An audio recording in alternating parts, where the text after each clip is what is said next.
All right, well, this is definitely me branching out into areas that I'm not used to branching out into. Just getting started cooking meat was hard enough for me. Finding the air fryer made everything so much easier. I'm currently using sous vide right now to make some steaks that'll be in a video that'll come out either before or after this one. But I also found out about some carnivore chips that you can make using frozen hamburger meat, a meat slicer, and a dehydrator. I have a Kosori dehydrator over there that I'm going to try out with these things. One of the viewers that came to visit with me a couple of weeks ago brought me this bag of these chips he made using just these type of burger slices that are frozen. Now he used ground chuck. This is actually meat from the cow that I get from Big Mo's Cattle. It's grass-fed, grass-finished beef.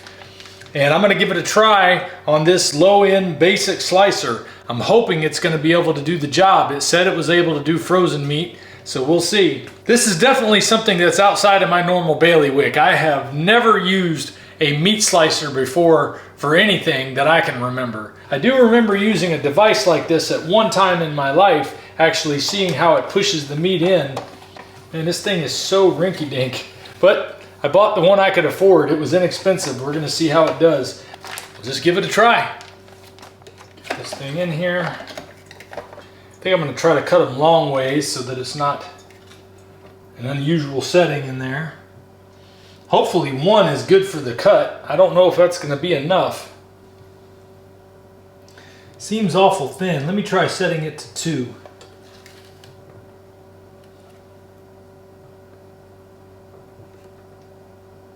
Oh, actually, I see. No, it's 5 was the first setting. We'll leave it on 5. I didn't have it on 1. I had it on 5. That was just the first number that showed up. All right, let's give this thing a shot.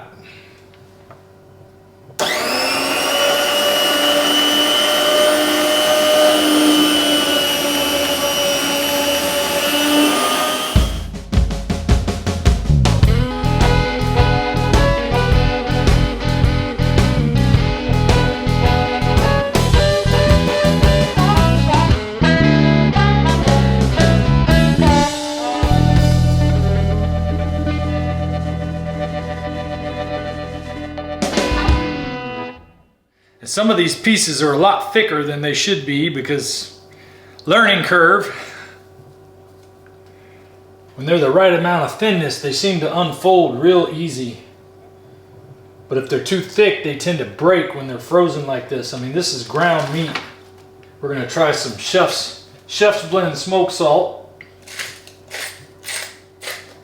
All right. That was about 3 turns on each piece, roughly. All right, there's another tray full. I'm going to put some regular salt on these ones to compare them. I'm going to set it down to fine setting.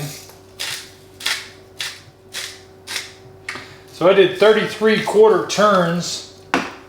There's 5 strips in each row. So if you spread that out evenly, that's about 3 turns per strip. We'll see how that does. And this time I put 5 turns on each piece. So these will have a little more salt than the other 2 do.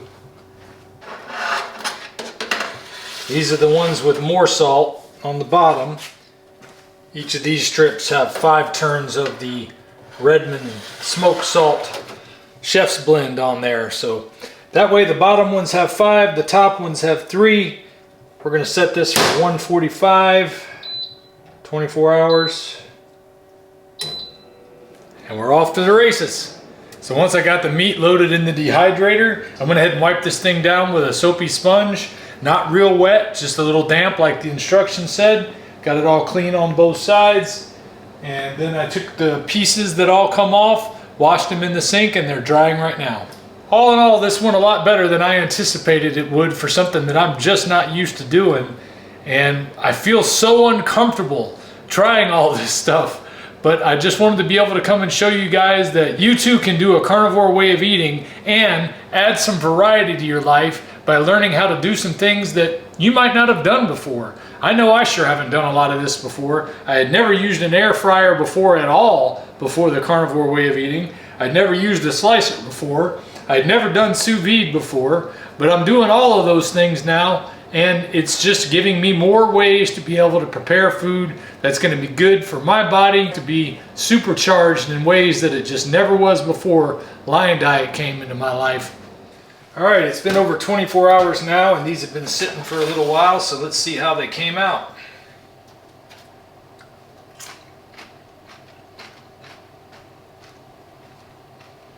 Man, a little saltier than the ones that my friend made anyway, but not so salty that I don't like them.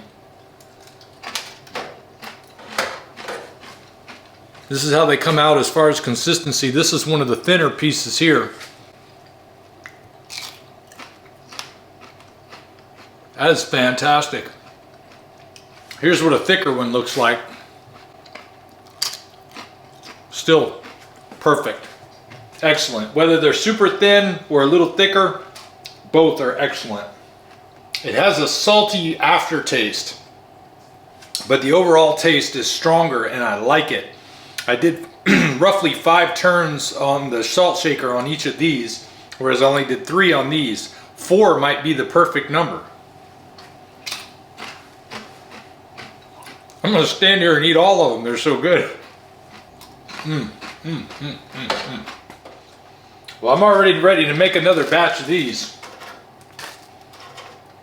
We'll see how the kids like them when they get home, because this is a great way to get them some meat in their diet while they're at school. And my boys have both said that they like the carnivore crisps before, so hopefully this will give us an option that's a little more affordable to be able to get them a meat dose on a regular daily basis. Truly amazing how good these are. And you saw how easy it was for me to make these. It didn't take much at all. It was just a matter of getting them sliced, getting a little salt on them, getting them in the machine. Very easy. Just time. That's the only thing that can be difficult sometimes, the amount of time that you use. Meanwhile, I would like to thank my good friend John, who came down and brought me a bag just like this that he made himself in his dehydrator like this, using the same or similar type of slicer that I used, and showed me this easy way to make these things. When I have the time, I will certainly be doing this, and now that my wife knows how to do it, she'll certainly be doing these to make more food for the kids.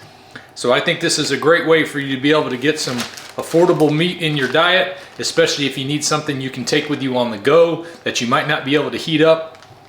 Fantastic. Anyway, that's all I got for this one, guys. I'll see you next time. If we pay extra, could we maybe get some grease or fat?